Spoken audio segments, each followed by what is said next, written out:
Bapak Gerani. Selamat pagi, Pak.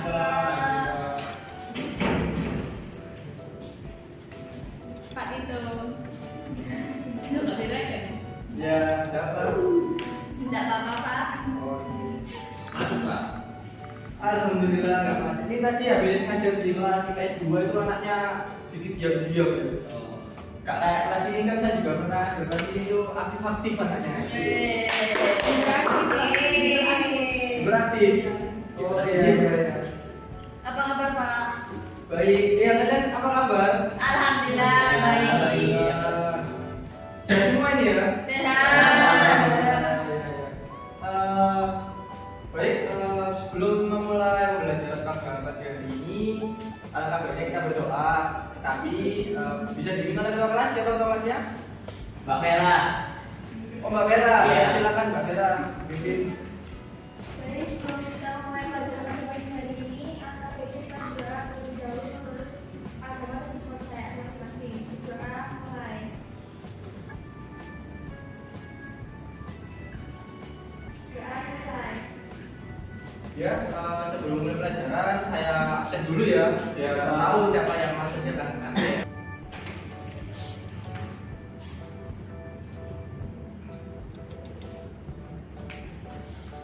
Oh iya Nana, mohon maaf saya belum mengucapkan salam ya. Ya, assalamualaikum warahmatullahi wabarakatuh. Waalaikumsalam warahmatullahi wabarakatuh. Ya, saya absen dulu.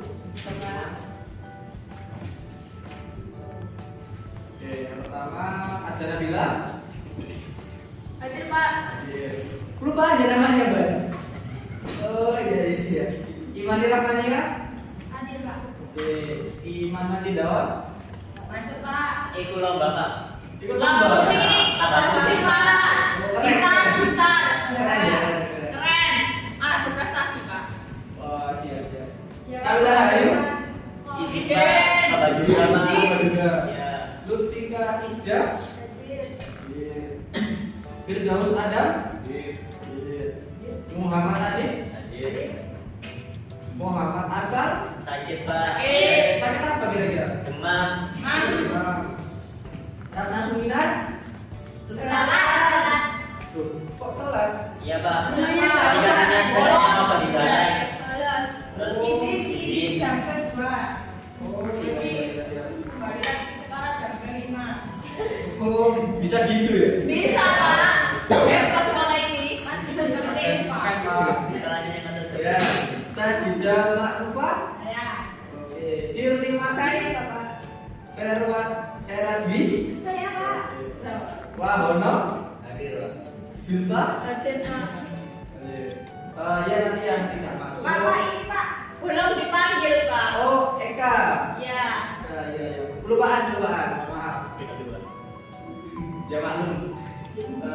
Umur, Pak. Faktor umur. Oh ya, nanti yang tidak masuk tapi ini suratnya bisa dikirim ke saya waktu jam jika jam sudah dari jam selesai ya. Iya, Pak. Siap. Saya izin share screen ya. Iya, Pak. Iya, Pak.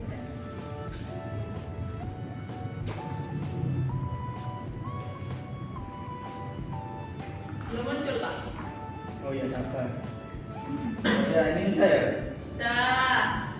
Udah kelihatan. Belum. Oh belum. Udah. Oleh kantornya ya, mohon maaf ya. Oke, sebelum belajar dimulai, saya minta tolong jika saya bilang geografi, bilang asik 3 kali. Oke. Bisa? Bisa ya? Oke. Boleh berdiri dulu? Ayo Pak, saya ambil teman-teman dulu.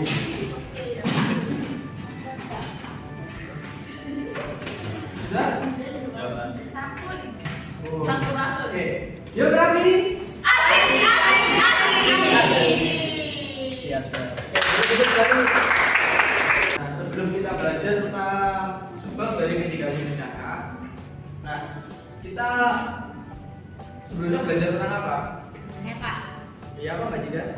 Kita mempelajari pengertian bencana, jenisnya, kayak bencana non alam, alam, dan manusia. Oke, bagus. Nah, Kita sekarang akan belajar tentang mitigasi bencana berbasis karakteristik wilayah dan juga kearifan lokal. Akan tetapi akan saya ulas lagi terkait pengertian bencana menurut Undang-Undang Nomor 24 tahun 2007 yang mana menjelaskan tentang penanggulangan bencana. Bencana merupakan peristiwa atau rangkaian peristiwa yang mengancam dan mengganggu kehidupan dan juga kehidupan masyarakat yang disebabkan baik oleh faktor alam, non alam maupun manusia, sehingga menyebabkan timbulnya korban jiwa, kerusakan lingkungan, kerugian harta, dan juga dampak psikologis jika sudah terjadi bencana ya. Menurut KBBI, bencana adalah sesuatu yang menyebabkan atau menimbulkan kesusahan, kerugian atau penderitaan, kecelakaan dan juga bahaya. Nah, ini dapat disimpulkan ya, bencana adalah suatu fenomena atau peristiwa yang mengancam atau merugikan manusia.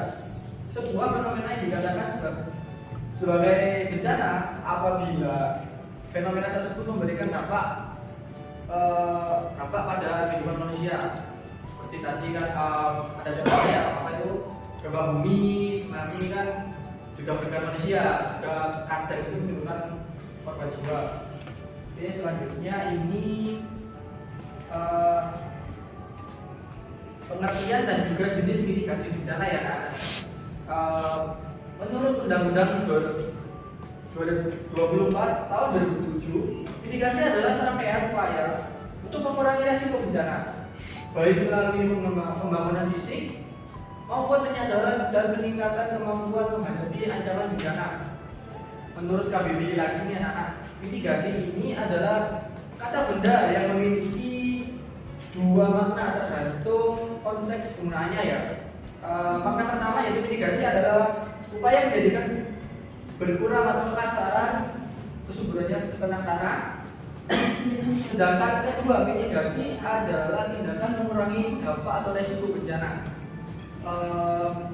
Ini saya akan menjelaskan jenis bencana yaitu jenis mitigasi bencana yaitu mitigasi itu ada dua. Ada yang tahu? Saya Kak. Ya apa ya Kak? Struktural dan non struktural. Nah bagus. Kak. Itu kan? Apa itu struktural dan apa itu non struktural dalam mitigasi bencana ya? Struktural adalah upaya minimalisir bencana dengan menciptakan banyak sekali prasarana fisik yang memakai teknologi. Sedangkan non struktural adalah suatu upaya pada mengurangi akibat bencana di sesudahnya ya, bencana melalui kebijakan serta peraturan. Jadi kalau struktural itu kita pakai teknologi seperti pakai seismometer untuk gempa bumi, terus seismograf terus tsunami boy untuk apa itu mendeteksi gelombang tsunami. Nah kalau non struktural ini melalui kebijakan, oke? Nah ini ada lagi yaitu pengertian karakteristik wilayah, karena kita akan membahas mitigasi bencana terkait karakteristik wilayah dan kearifan lokal. Nah menurut karakteristik wilayah Indonesia ini terbagi menjadi dua yaitu daratan dan juga perairan. Nah daratan adalah wilayah yang tidak digenangi air dan memiliki bentuk tidak merata ya, tidak merata itu seperti topografinya ada perbukitan, lembah, terus dataran rendah, pegunungan ya, itu contohnya ada. Untuk perairan sendiri itu adalah permukaan bumi yang areanya lebih luas dari daratan akan tetapi digenangi oleh air. Nah ini contohnya ini ada meliputi danau, teluk, laut, dan juga selat. Oke lanjut teman-teman ya. Nah ini pengertian kearifan lokal. Apa sih kearifan lokal ini? Nah bisa dibantu saya kearifan lokal ini apa? Oke apa? Kearifan lokal merupakan tindakan yang menyesuaikan kondisi adat di sekitar. Nah itu definisi yang singkat ya dari teman-teman ya. Sebenarnya sudah betul, cuman ini definisi lebih luas lagi yang terdepan yaitu adalah pandangan hidup suatu masyarakat di wilayah tertentu mengenai lingkungan alam tempat tinggal mereka. Nah pandangan hidup ini biasanya adalah hidup yang sudah berakar ya, sudah turun temurun dari nenek moyangnya. Jadi kepercayaan orang-orang di wilayah tersebut selama puluhan bahkan hingga ratusan tahun. Nah, dengan kearifan lokal maka tatanan sosial alam sekitar akan terjaga lestari dan terjaga lebih apa itu baik lagi. Selain dipegang teguh, nah ini generasi muda ini juga harusnya ini kita meninggalkan bagaimana keadaan lokal di sekitarnya dan juga terus oleh globalisasi. Dengan begitu karakteristik dari masyarakat daerah tempat tidak akan pernah luntur. Oke. Nah ini karakteristik bencana ya anak-anak ya. Ini ada gempa bumi. Nah, dan juga itu ada peta dari sebaran gempa bumi dan juga lempeng-lempengnya ya. Di situ ada lempeng Eurasia, lempeng India, lempeng Australia, dan juga lempeng Pasifik, lempeng Filipina juga ada di situ. Jadi sudah mencakup semua itu tadi. Dan ini gempa bumi ini di Indonesia ini merupakan daerah pertemuan tiga lempeng tektonik besar yaitu lempeng Indo-Australia, Eurasia dan juga Pasifik. Dan lempeng Indo-Australia ini bertebakan dengan lempeng Eurasia pada lepas pantai Sumatera, Jawa, dan Nusa Tenggara. Sedangkan pada Pasifik, Utara Irian dan Palu Utara di sekitar lokasi pertemuan lempeng ini akumulasi energi tabrakan terkumpul sampai suatu titik di mana lapisan bumi tidak lagi sanggup menahan energi sehingga lepas berupa gempa bumi. Jadi lempeng dari apa itu Eurasia sama Pasifik ya. Ya itu kayak gini ya. Jadi kayak nanti masuk akhirnya terjadi gempa dan itu sering aktif ya. Aktif juga. Jadi Indonesia itu sering kali terjadi gempa bumi. Nah, yang selanjutnya ini tsunami. Nah, ini ada peta kawasan bahaya tsunami. Nah, tapi ini saya pakai peta yang daerah istimewa Yogyakarta ya. Nah, tsunami ini berasal dari bahasa Jepang yaitu pelabuhan. Yang nami itu secara menjadikan sebagai pasang laut yang besar di pelabuhan. Nah, menurut NOR tahun 2006 ini mengungkapkan bahwa tsunami adalah pergeseran naik atau turun yang terjadi secara tiba-tiba pada dasar samudra pada saat terjadi gempa bumi di bawah laut akan menimbulkan gelombang laut yang sangat besar yang masih disebut tidal waves. Nah, ini berdasarkan statistik kejadian tsunami dunia, Jepang ini teratas ya, dan Indonesia pada posisi keempat.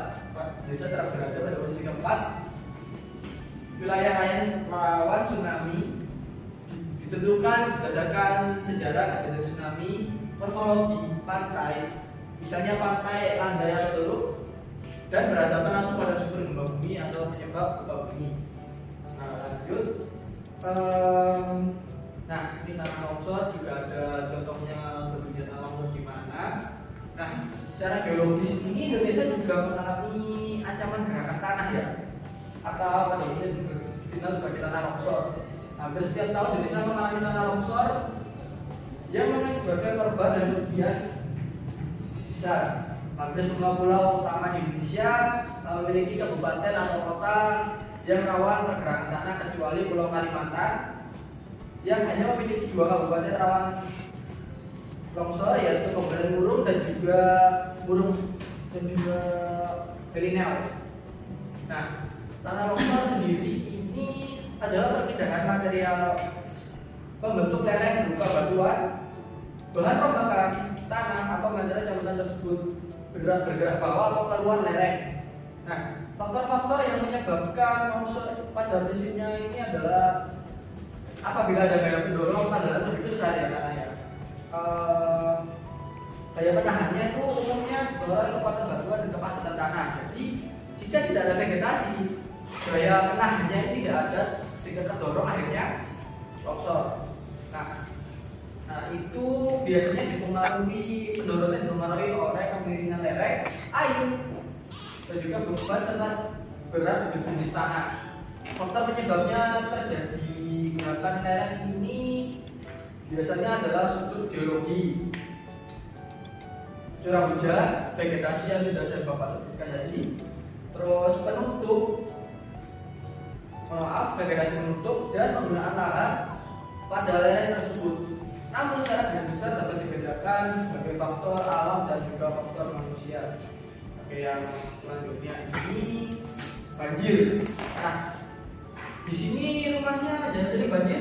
Saya Kak, masuk Ya. kuat. Saya juga Kak. Sering banjir ya. Itu Ya. kira-kira kenapa? Apa karena ulah manusia? Apa emang sistem drainasenya? Selain sistem drainasinya juga itu apa namanya? Ulah manusia Kak, sering membuang sampah sembarangan di sungai, ya membuang limbah. Oh iya, limbah rumah tangga ya. Ya, terus itu Pak kurang adanya gorong-gorong. Soalnya kan di daerah saya itu banyak pembangunan kayak jalan tol gitu Pak. Oh ya, berarti pembangunannya kurang Kurang perhatikan. ya, benar. Mbak Siti gimana tadi? Sungainya meluap Pak, kalau hujannya deras itu sungai meluap. Oh, berarti daerah aliran sungainya ini kurang anu ya. Oke, secara geografis ini dan kita berada pada iklim tropis yaitu kemarau dan hujan. Nah, cuaca yang suhu ekstrim ini juga mempengaruhi bagaimana banjir akan terjadi. Contohnya jika curah hujan itu tinggi, nah sistem drainasenya kurang baik. Bentar saya tulis dulu ya.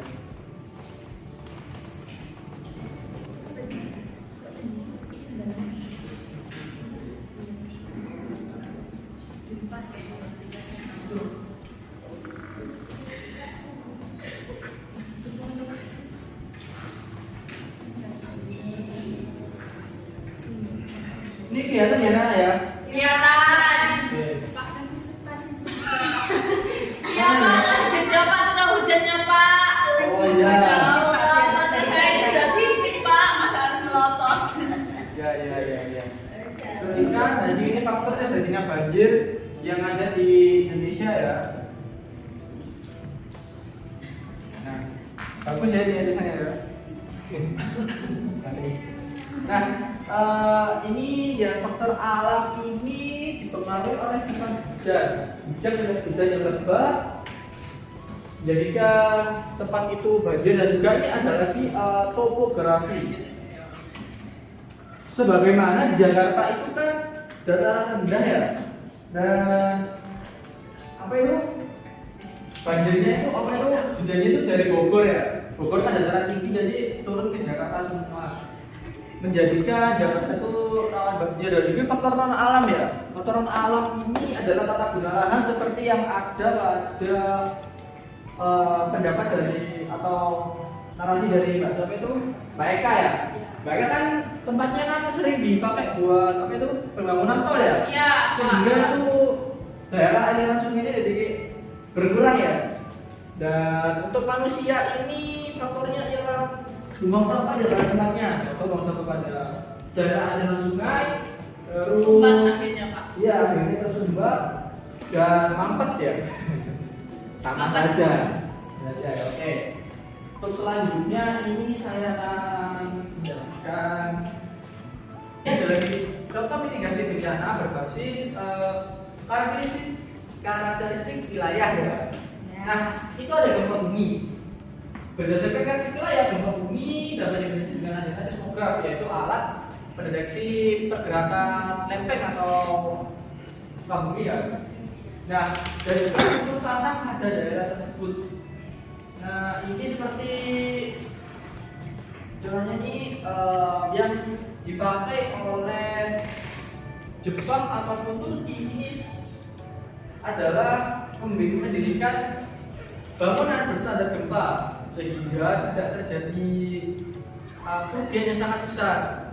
Nah, ini yang kedua adalah mitigasi tsunami. Nah, mitigasi tsunami ini yang sudah Bapak sebutkan tadi di awal adalah dengan menggunakan alat tsunami buoy untuk menerima kedatangan gelombang tsunami. Nah, oke, selanjutnya ini ada kasus wilayah dengan bencana yaitu banjir dan bencana longsor ya. Nah, ini saya akan jelaskan yang banjir dulu ya. Nah, yang banjir ini itu bisa dimitigasi dengan cara bagaimana tidak mendirikan bangunan di dekat daerah aliran sungai sehingga sungai itu bisa mengalir dengan lancar dan juga seperti baik nanti membangun jalan tol ya di dekat situ. Jadi daerah resapan dan biasanya kurang menimbulkan banjir. Nah, ini mitigasi tanah longsor ini juga bisa ya dengan cara menanam pohon pada daerah tanah longsor untuk sebagai vegetasi tumpah agar tanah itu tidak mudah untuk longsor karena mungkin intensitas hujan yang sangat tinggi akhirnya tanahnya gampang longsor. Nah, itu bisa diminimalisir dengan cara menanam pohon atau menanam rumput ya, rumput itu agar bisa menahan bagaimana derasnya air dan juga pergerakan tanah. Nah, untuk yang selanjutnya ini mitigasi bencana dengan kearifan lokal. Nah, ini terkait dengan gempa bumi. Nah, ini ada masyarakat Baduy ya, masyarakat Baduy ini menyiasati dengan membuat aturan adat atau piknik dalam rangka membangun rumah. Dalam hal ini bahan yang digunakan seperti bahan yang lentur, seperti bambu, ijuk dan juga tirai. Supaya rumah tidak mudah rusak, rumah juga tidak boleh didirikan langsung menyentuh tanah. Jadi masyarakat Baduy ini sudah sangat canggih ya dalam pemikirannya untuk memitigasi gempa bumi dengan cara kearifan lokal. Nah, untuk tsunami ini adalah di Sibolue ada kearifan lokal yang bernama Smog. Nah, di Pariaman ada tradisi bersama Hoyang Tabi.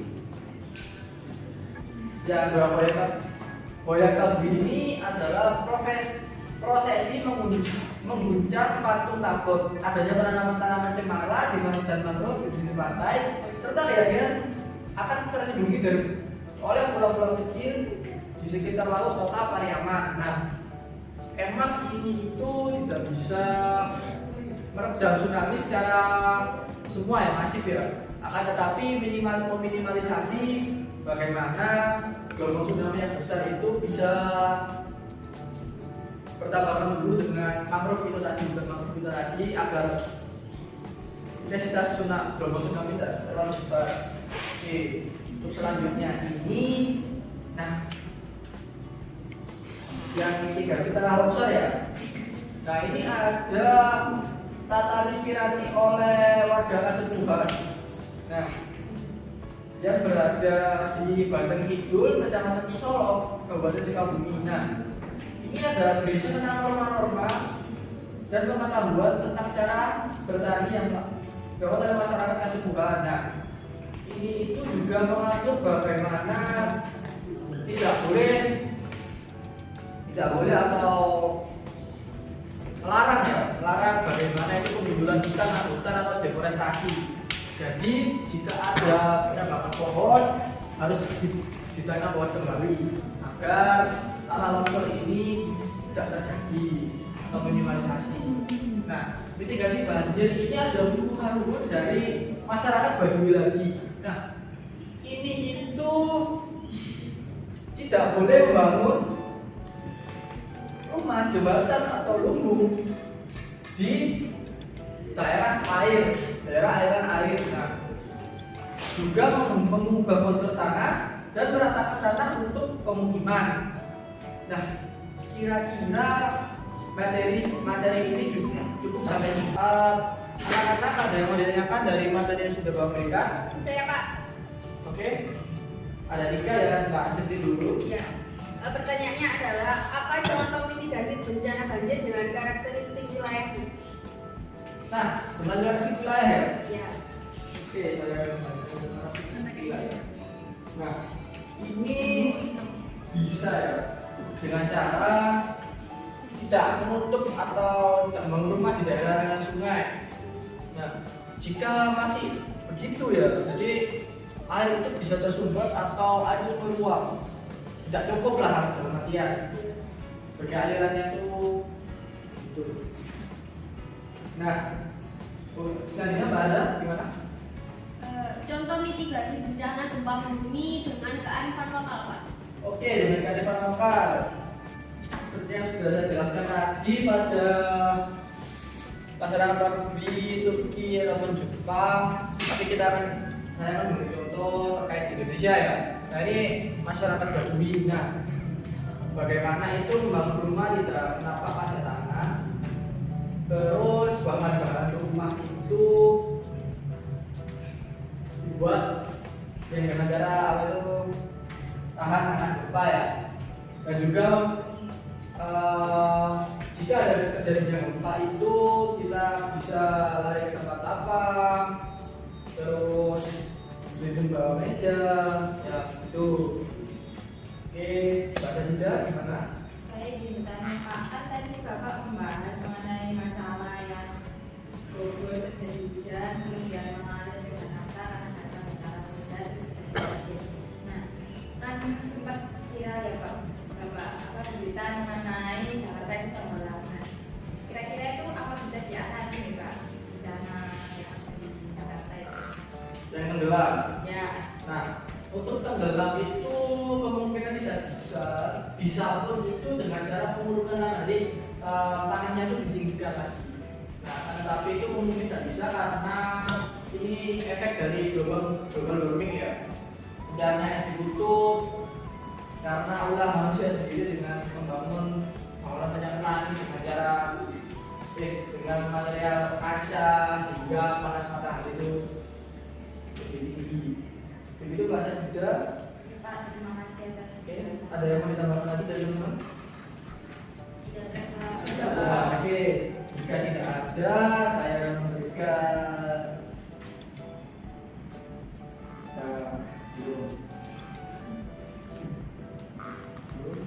Nah, jika membagi teman-teman menjadi kelompok yang mana akan didiskusikan gempa bumi, tanah longsor, banjir, dan juga tsunami. Nah, ini akan saya berikan empat kelompok ya. Jadi ini kelompok 1, yang depan ini kelompok 2, 3, 2, 4. Oke, bisa dipahami? Bisa Oke. Pak. Bisa meningkat atau lebih enak lah diskusinya gimana? Ini Iya, aku presentasikan ke depan. Nah, ini untuk kelompok 1 ini nanti akan menjelaskan tentang gempa bumi, kelompok 2 tanah longsor, kelompok 3 banjir, dan kelompok 4 tsunami. tsunami Longsor. Nah, itu oke. Ada yang mau ditanyakan dari kelompok 3? Ada pertanyaan atau gambaran?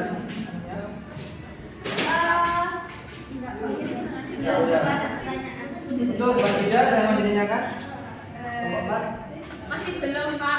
Insya Allah masih paham. Masih paham? Iya Pak.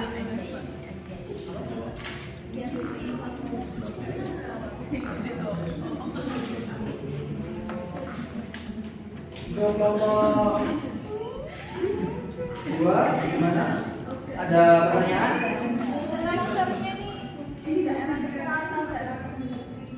Terserah, ini cuma jabari bagaimana opini kata longsor itu apa definisi itu aja. Terus bagaimana komunikasi dengan tarif lokal. Ya. Ada yang ditanyakan dari kelompok 1? Saat ini di daerah sendiri kan Oh, terserah. Kalau kayak apa ya terserah. Tapi ini cuma sudah disebutkan bagaimana itu membangun itu bagaimana terus kearifan mitigasinya ini gimana. Gitu aja ya. Pak. aman.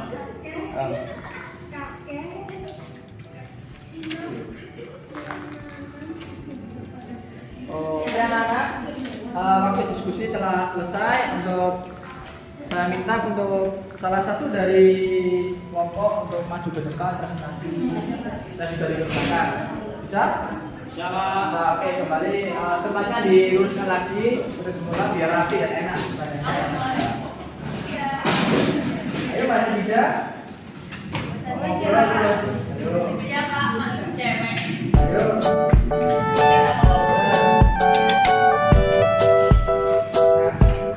Ini saya minta aja ya.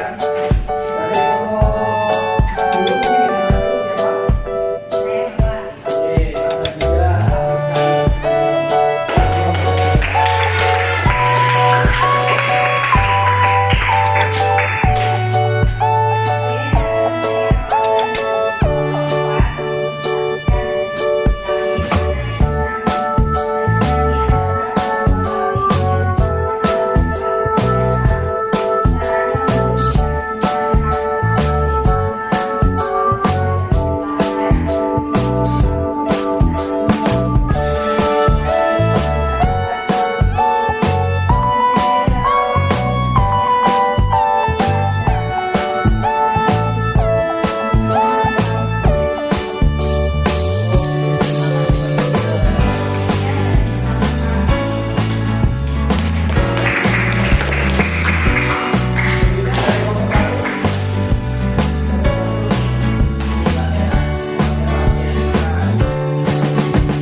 Nah, selanjutnya ini karena setelah selesai, saya akan memberikan tugas untuk anak-anak agar anak-anak ini lebih pandai lagi dan juga giat dalam belajar.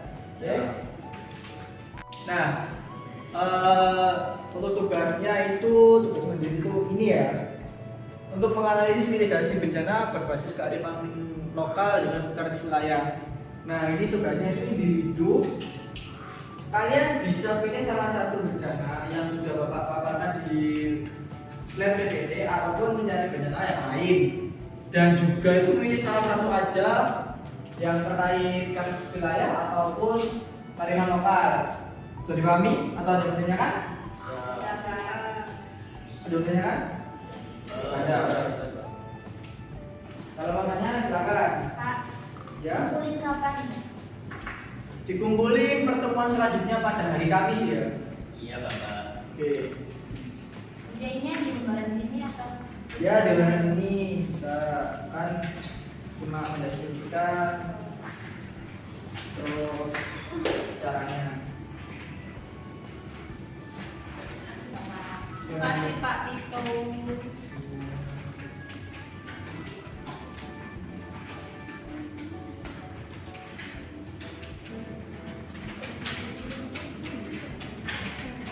Oke anak-anak, karena bersedia baikkan untuk selanjutnya ini terima kasih. Terima kasih ya. Tapi sebelum tutup pembelajaran ini, adakah dari teman-teman yang bisa memberikan kesimpulan? Saya. Oke, baru juga.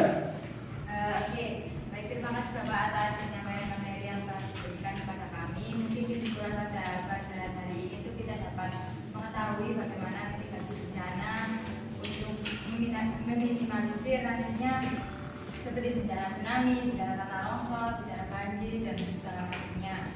Nah, untuk itu kita sebagai generasi muda nantinya dapat melestarikan dan melestarikan seperti tadi makhluk agar meminimalisir terjadinya tsunami seperti itu. Oke, baik, sangat bagus dari Mbak Gita. Tepuk tangan. Oke, karena pembelajaran hari ini sudah hampir selesai. Sebenarnya saya juga ingin ngajak kalian lebih lama lagi karena bel sudah mau berbunyi dan juga sudah pukul 12.30 ya anak ya. Sekolah nanti pelajaran. Jadi kita akhiri pembelajaran hari ini dengan berdoa. Ketua kelas bisa berdoa. Pak Vera, monggo. Baik, setelah belajar pada hari ini, kita berdoa menurut agama dan keyakinan masing-masing. Doa mulai. Doa kita. Oke anak-anak, semoga ilmu yang saya berikan dapat bermanfaat untuk kalian semua dan juga nambah wawasan kalian semua. Oke, terima kasih. Wassalamualaikum warahmatullahi wabarakatuh. Ya anak, untuk modul nanti akan saya kirimkan ke grup kelas ya. Baik, Pak. Oke, terima kasih. Sama-sama. Selamat siang anak-anak.